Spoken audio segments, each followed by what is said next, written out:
Today we will see how to install and deploy a FortiSOAR secure message exchange. So this is a message router which is used to link the tenants, the remote tenants, whether it's an agent or a proper remote FortiSOAR regional SOC or a dedicated tenant instance, and the main instance in the data center. So basically we need a machine with a minimum of these specs. So 4 CPUs, 8 gigs of RAM, and 100 gig of storage, or preferably with 8 CPU and 16 gigs of RAM as a recommended specification.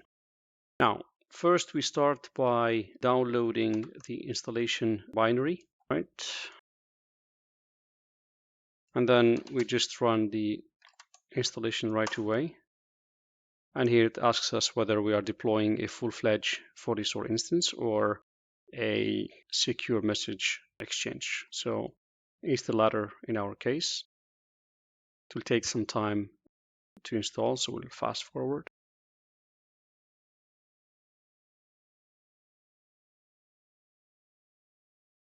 So the next time we connect, we are presented with the configuration wizard. So we click OK. We give it a FQDN, preferably. It will help us to have an internal DNS server. So we give it a proper FQDN. Otherwise, we can just go with any host name, and then we will show how to tackle that particular use case.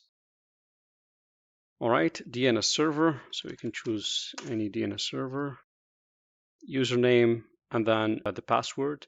This username is actually the username of the application layer. It's not the SSH or the system username on that particular VM. So we can give it a password.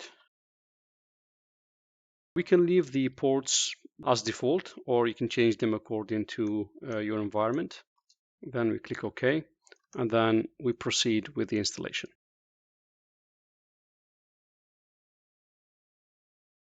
Once the installation completed, the system will disconnect, and then we can reconnect to have a regular shell prompt. One last thing to check before we jump to the FortiSOAR web interface is to review the host name. So we have two cases, either an FQDN resolvable in the internal or external DNS. This is not the case. In our case, it's just a host name that we would need to define in FortiSOAR in order to be resolvable and to give FortiSOAR access to this particular machine through the host name. So first of all, let's check which host name was used in the configuration. All right.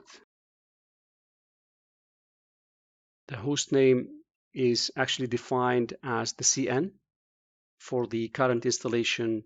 So it's FortiSOAR-router1.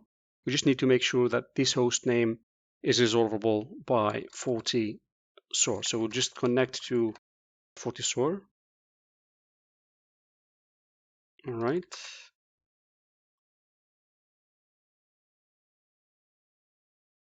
And we need to make sure that this host name is defined in hosts, as you can see here. So FortiSOAR will know how to resolve this name. And by this, we're ready to jump to the FortiSOAR web interface. Okay, we browse to settings, we go to secure message exchange, and we create our new router right here. So we give it a name. It was FortiSOAR router 1, right?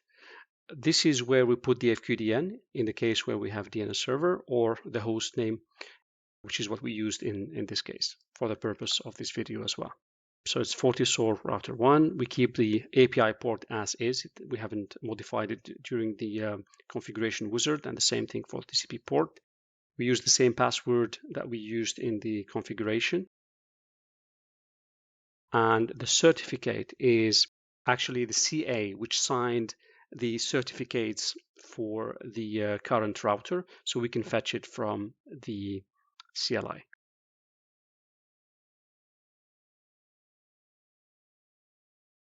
So we copy the certificate and we paste it right here. and then we click on create, and that's how the router pop up in the list.